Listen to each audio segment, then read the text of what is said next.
Hello friend, CP gate 2024కు సంబంధించిన రిజల్ట్స్‌ని మనకు ఈరోజు ఈవినింగ్ రిలీజ్ చేయడం జరిగింది. సో, ఇందులో ఏ విధంగా రిజల్ట్స్ చెక్ చేసుకోవాలో నేను కంప్లీట్ డీటెయిల్స్‌ని ఎక్స్‌ప్లెయిన్ చేస్తాను. అండ్ ఈ వీడియో చూసిన తర్వాత మీకొచ్చినటువంటి ర్యాంక్ ఎంత అనేటువంటిది, మీ ర్యాంక్‌తో పాటు మీ ఏ సబ్జెక్ట్ అనేటువంటిది నాకు కామెంట్ రూపంలో తెలియజేయండి. సో, ఆ ర్యాంక్‌కి ఎక్కడ సీట్ వస్తుందనేటువంటి కంప్లీట్ డీటెయిల్స్‌ని నేను మళ్ళీ నెక్స్ట్ వీడియోలో చేస్తాను. సో, సిపి గేట్ 2024 యొక్క అఫీషియల్ వెబ్‌సైట్ ఓపెన్ చేస్తే మనకిక్కడ క్రింద డౌన్‌లోడ్ ర్యాంక్ కార్డ్ అనేటువంటి న్యూ ఆప్షన్ మనకిక్కడ కనిపిస్తా ఉంది. దీనిపైన క్లిక్ చేయండి. సో, మనకి ఈ విధంగా CP gate hall ticket number, registration number మరియు డేట్ ఆఫ్ బర్త్ ఈ 3 ఆప్షన్స్‌ని మీరు ఎంట్రీ చేయాల్సి ఉంటుంది. ఈ 3 ఎంట్రీ చేసిన తర్వాత వ్యూ ర్యాంక్ కార్డ్ పైన క్లిక్ చేయండి. సో, వన్స్ వీటిపైన క్లిక్ చేయగానే మీకు ర్యాంక్ కార్డ్ అనేటువంటి డౌన్‌లోడ్ అవుతుంది. సో, అందులో ఉన్నటువంటి కంప్లీట్ డీటెయిల్స్‌ని బేస్ చేసుకొని నేను నెక్స్ట్ వీడియోని నేను అప్‌లోడ్ చేయబోతున్నాను.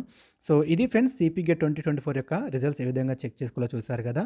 ఈ ఇన్ఫర్మేషన్ మీకు నచ్చితే లైక్ చేయండి. మీ ఫ్రెండ్స్‌తో షేర్ చేయండి. ఇలాంటి అప్డేట్స్ కోసం మా ఛానల్‌ని సబ్స్క్రైబ్ చేసుకోండి.